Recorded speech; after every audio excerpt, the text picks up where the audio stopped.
संचालक महोदय को बहुत बहुत धन्यवाद।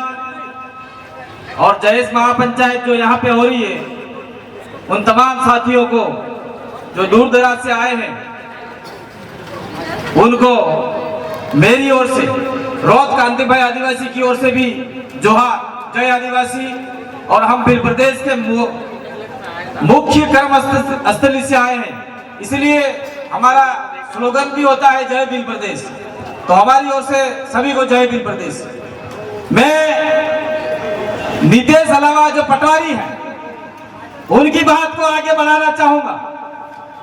मैं पूछना चाहता हूं कि धार में किसकी लड़ाई हुई? कौन से आदिवासी की लड़ाई हुई? कौन से नॉन ट्राइबल और ट्राइबल की लड़ाई हुई जो आपको महापंचायत करने की जरूरत पड़ी? ये होना, मैं पूछना चाह रहा हूं, लड़ाई क्या हुई है? डॉक्टर हीरा अलावा और लाल सिंह बर्मन की हुई है? डॉक्टर हीरा अलावा या फिर हमारे बीच में बैठे डॉक्टर आनंद राय जी की हुई है? या फिर आपका कांग्रेस और बीजेपी का हुआ है? लड़ाई किसकी हुई है? यह महापंचायत क्यों बुलाई गई है? क्या कारण है? पहले जब मध्य प्रदेश के चुनाव नहीं हुए थे, उस समय महापंचायत जो अल्ट्राटेक सीमेंट के विरोध में हमने महापंचायत बुलाई थी, उसमें 32 गांव के कितने गांव वहां पे जा रहे थे और उस फैक्ट्री के जमीन में जा रहे थे, उसके लिए महापंचायत बुलाई थी। हमको समझ में आया था कि भाई हमारी जमीनें जा रही, तो आप लोग आओ आदिवासी देश भर के और आंदोलन करो, और जो भी गवर्नमेंट है, सरकार है, उस सरकार में दबाव बनाओ। हमने दबाव बनाया, नहीं बनाया ऐसी बात नहीं है। राजस्थान से भी आया, गुजरात से भी आया, महाराष्ट्र से भी आया, मध्य प्रदेश से भी आया, अर्थात पूरे भील प्रदेश का आदिवासी वहां पे आया, दबाव बनाया, लेकिन उसका रिजल्ट मिला एक विधानसभा सीट। क्या मिला? एक विधानसभा सीट। मैं किसी व्यक्ति विशेष का विरोधी नहीं हूं, और हम लोग आज यहाँ पे आए हैं तो उसका पोस्टमार्टम करके भी जाएंगे कि दो पंचायत क्यों हो रही है, इसके पीछे कारण क्या है, कैंसर क्या है, बीमारी क्या है, उस बीमारी का पता लगाएंगे हम। बावर्ची और दोनों हम लोगों को यहाँ पे रहना पड़े, 2 दिन रहेंगे, 3 दिन रहेंगे, आपके घर में मुर्गा भी खाएंगे, लेकिन रहेंगे। और यहाँ की बीमारी क्या है, उस बीमारी का पता लगा के उसका इंजेक्शन तैयार करके जाएंगे, ताकि आने वाले समय में ये 2 महापंचायत करके जो आदिवासियों के टुकड़े हमें करने जा रहे हैं, उन टुकड़ों को रोका जाए।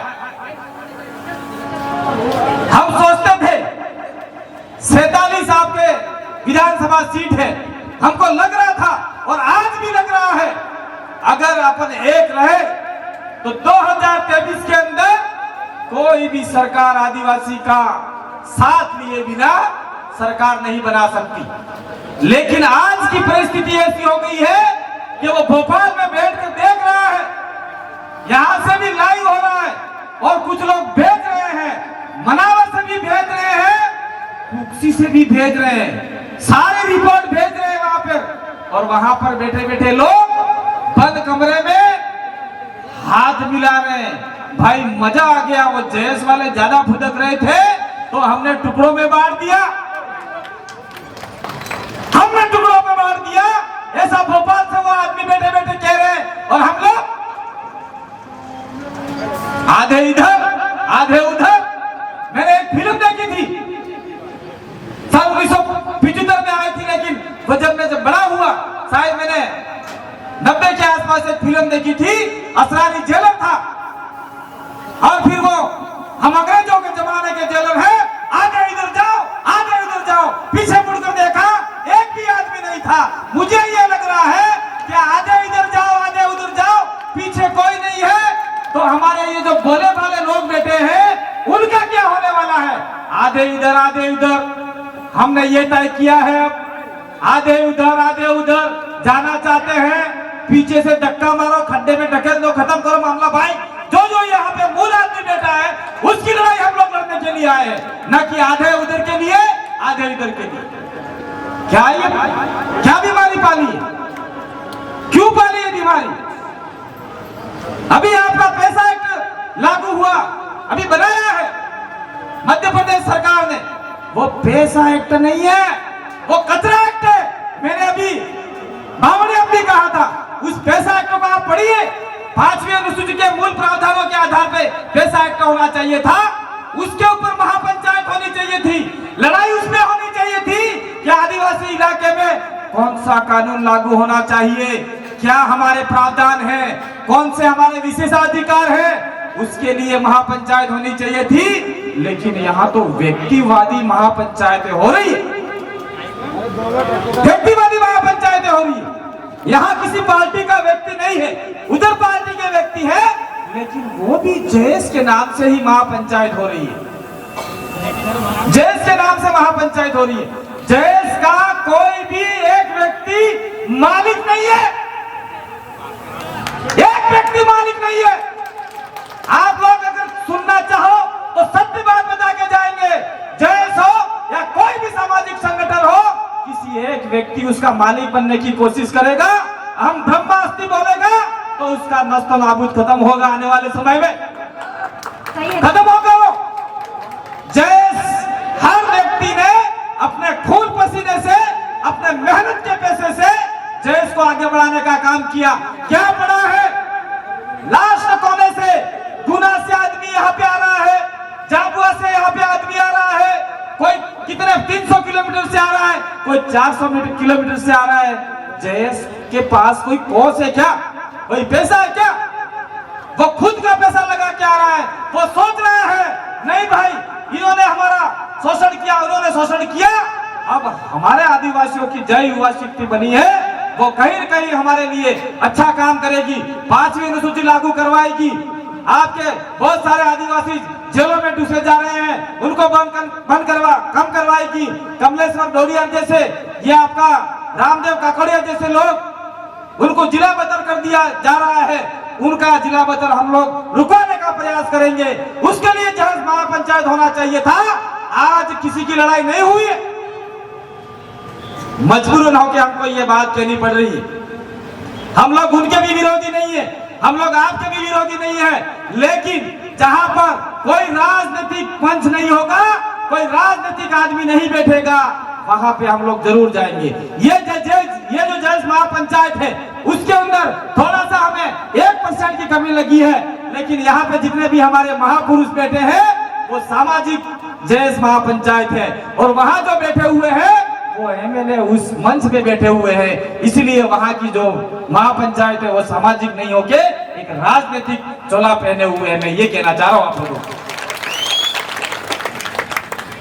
आज के बाद में अगर हम लोग कोई भी कार्यक्रम करें, मैं लाल सिंह बर्मन को भी निवेदन करना चाह रहा हूं, साहब मुझे आप गलत मत कहिएगा, आपने स्वागत के लिए सारे वहां पे बैनर लगाए, हम आपको सैल्यूट करते हैं, आपके पैसों से लगाए हम आपको सैल्यूट करते हैं। मैं किसी भी संगठन को कहना चाह रहा हूं, चाहे हमारे वहां भील प्रदेश का संगठन देख लो, हमारा आदिवासी परिवार विचारधारा देख लो, हमारा भील प्रदेश विद्यार्थी मोर्चा देख लो, मुक्ति मोर्चा देख लो, युवा मोर्चा देख लो, भील प्रदेश किसान मोर्चा देख लो, या हमारा कोई भी सामाजिक संगठन हो, पीछे के बैनर पे व्यक्ति का फोटो नहीं होता। ये कहीं कहीं मैं थोड़ा सा लाल सिंह जी को कहना चाह रहा हूं, मैं माफी चाहता हूं आपसे, क्योंकि मेरे से जो सही में बोला उसमें आपको बुरा नहीं लगना चाहिए, किसी कार्यकर्ता भी बुरा नहीं लगना चाहिए। जैसे जैसे हम आगे बढ़ेंगे वैसे वैसे हमें सही जानकारी मिलेगी। वहां पे अगर आप लोग बड़े बड़े पोस्टर लगा रहे हो स्वागत के लिए, नो प्रॉब्लम, लेकिन लाल सिंह जी मुझे ऐसा लगता है कि आने वाले कल के कार्यक्रम में जब ये मीडिया या फिर वहां आपके जो विरोधी होंगे वो आपके इस फोटो के ऊपर गोलों लगाएंगे, वो बोलेंगे लाल सिंह ने तो अपने एमएलए बनने के लिए जयेश महापंचायत रखी, ऐसा कह सकते हैं। लेकिन मुझे थोड़ा सा इस बारे में ड्रॉप करना चाहिए। पीछे भी बहन मना कर रही है कि भाई आपका समय पूरा हुआ, लेकिन मैं अंत में एक बात और कह के जाना चाह रहा हूं। अभी 2023 आपका मध्य प्रदेश का जो मामला आने वाला है, इस 2023 के अंदर अभी मुझे ऐसा लगता है आज की तारीख में 2 कार्यक्रम करवा दिए। अगर अपन लोग सावधान नहीं रहे, सचेत नहीं रहे, मुस्तैद नहीं रहे, तो आने वाले समय में मुझे ऐसा लगता है कि मनावर में अलग, कुक्सी में अलग, 5 किलोमीटर अलग, पीछे 10 किलोमीटर अलग, पंचायतों में अलग, आपको बांट दिया जाएगा। उनके पास तो करोड़ों अरबों खरबों रुपया पड़ा हुआ है और हमारे पास तो घंटा भी नहीं है। तो हमको कोई 5 रुपये 10 रुपये 50 रुपये दारू की पोटली दे देगा, बोतल दे देगा, तो हम 10 लोगों की जैस अलग बना लेंगे, 10 लोगों का कोई संगठन अलग बना लेंगे। अगर ऐसे संगठन बनाते रहे और ऐसे टुकड़े करते रहे तो निश्चित रूप से आपकी 5वीं अनुसूची को ये लोग खत्म करने के लिए भोपाल से षड्यंत्र सजा रहा है। भोपाल के अंदर से हमको लड़ाई लड़नी चाहिए थी कि अभी हमारे युवा जो रोड पर उतरे मध्य प्रदेश के, जो बैकलॉग की भर्तियां खाली पड़ी है, उसके लिए लड़ाई लड़नी चाहिए थी, पूरे भोपाल को घेरना चाहिए था।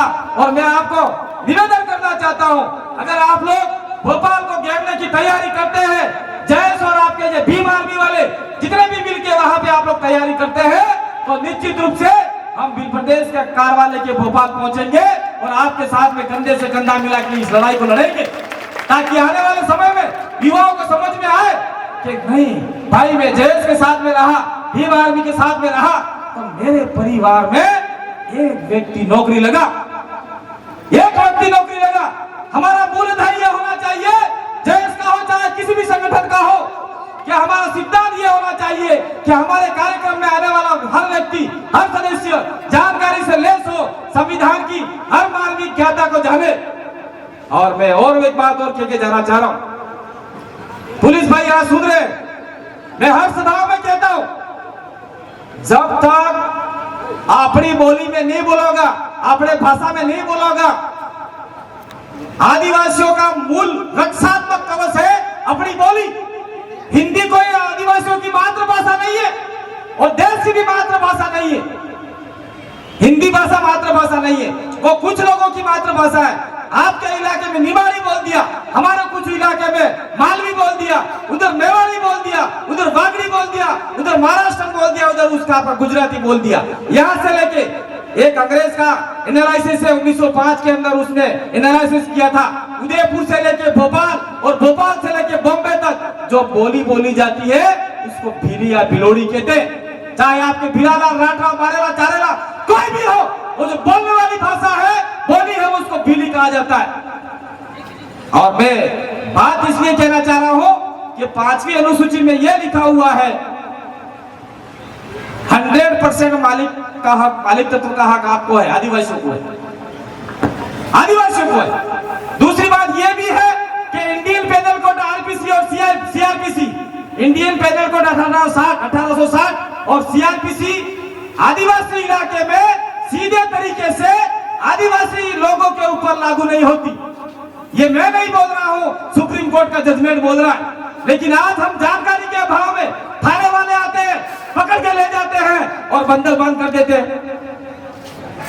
हम चाहते हैं कि आपके 47 विधायक में से नहीं, कम से कम 20 विधायक भोपाल पहुंचे और टीएससी पे कब्जा करे और कब्जा करने के बाद में बोले कि आदिवासी इलाके में ये एक्ट लागू होगा, ये नहीं होगा। ये सब प्रस्ताव पारित करके टीएससी में प्रस्ताव पारित करवाए तो कम से कम हमारे आदिवासियों के ऊपर फालतू काम के जो मुकदमे लगाए जा रहे हैं वो मुकदमे से बचे तो सही हम लोग। इसमें न तो आपके कमिश्नर को पता है, न एसपी को पता है, किसी को पता नहीं है। छोटे मोटे पुलिस वाले हवलदार को तो पता ही नहीं है कि क्या है ये आपका आर्टिकल 244, क्या है ये 13(3) का, क्या है 275, कुछ पता नहीं है। आप लोग पूछने जाओगे संविधान के अंदर जितनी भी बात है वो मात्र आपका दंडात्मक व्यवस्था को लेकर चलते, लेकिन उसके ऊपर सुप्रीम कोर्ट के कुछ जजमेंट आए हैं, किसी पुलिस वाले को पकड़ा दिया जाए तो बोलेगा भाई मैं तो नहीं मानता इसको, तो कोर्ट ऑफ कंटेम्प्ट होगा इसका। तो कोर्ट ऑफ कंटेम्प्ट करने के लिए भी आपको तैयार रहने पड़ेगा। मैं पुलिस भाई खड़े इसलिए उनको नहीं कह रहा हूं, कलेक्टर भी आपके प्रस्ताव के आगे कुछ नहीं है, जीरो है, लेकिन वो भी आप लोग करने के लिए तैयार नहीं हो। और आज की तारीख में एक ताकत बना है, एक शक्ति बनी है, एक एकता बनी है, उस एकता को तोड़ने का प्रयास भोपाल से बैठे हुए लोगों का सफल होने जा रहा है। लेकिन वो प्रयास हम लोग हमारे जीते जी सफल नहीं होने देंगे और आप लोगों का साथ लेके उस प्रयासों को विफल करने का हम लोग प्रयास करेंगे। हम लोग ये काम करेंगे। उधर के लोग और इधर के लोग में कमी खामी क्या रही, क्या ऐसा हुआ, क्या प्रॉब्लम हुई, तो हम लोग उसका एनालिसिस करेंगे, पोस्टमार्टम करेंगे और ऐसे बीमारियों को दूर करने का काम हम लोग करेंगे। समय अभाव है भाई, मौर्य जी, मुझे पता है हम भी 300-400 किलोमीटर दूरी से आए हुए हैं, लेकिन मैं भी किसी का समय जबरदस्ती लेना नहीं चाहता हूँ। आपने हमें यहाँ बुलाया, निमंत्रण दिया था और उधर भी फोन आया। मैं बता दूं आपको, कुक्सी का भी फोन आया कि भाई हमारी सभा में आइए। फिर हमने बोला कि भाई हमारे को यहाँ हमारे घर तक एक निमंत्रण कागज आया है, एक लेटर आया है, उस लेटर का हम लोग सम्मान करेंगे। समय बचा तो आपके पास आएंगे और नहीं बचा तो हम लोग समझौता वार्ता करने के लिए आएंगे, ये भी बोल दिया। मैं आपको बता के जाना चाह रहा हूं, वो भी हमारा ही व्यक्ति है, वो भी आदिवासी है, कोई अलग आदमी नहीं है, लेकिन उसके साथ में उसके दिमाग में क्या हो गया है उसको भी हम लोग पढ़ना चाहेंगे अब आने वाले समय में। और उनसे अगर वो हमारी वार्ता से समझ जाए तो निश्चित रूप से आप लोग जो सपना देख रहे हो मध्य प्रदेश सरकार बनाने का या फिर सत्ता में भागीदारी निभाने का, वो सपना पूरा हो सकता है और हम लोग ये पूरा प्रयास करेंगे आप सभी के सहयोग से। बहुत बहुत धन्यवाद। जय आदिवासी, जय जोहार, जय भील प्रदेश, जय टंट्या भील।